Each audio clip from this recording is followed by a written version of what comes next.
بیا بنویسیم روی سلام، من ستارم. 30 سالمه و یه پسر 2 ساله دارم. خوشحال میشم کانال منو دنبال کنید.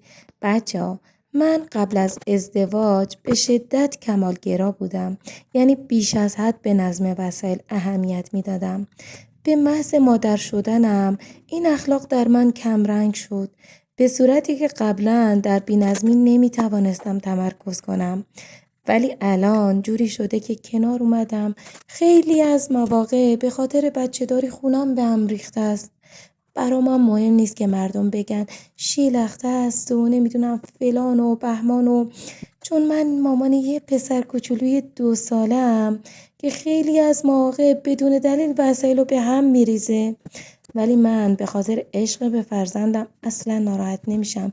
جوری که حواسش نباشه یواشکی پا میشم وسایل رو جمع میکنم. راستشو بخواین اصلا دلم نمیخواد مثل من کمالگرا باشه.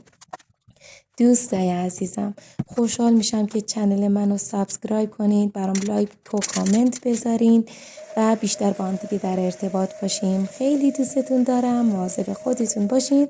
تا ولاگ بعدی، خدا نگهدار.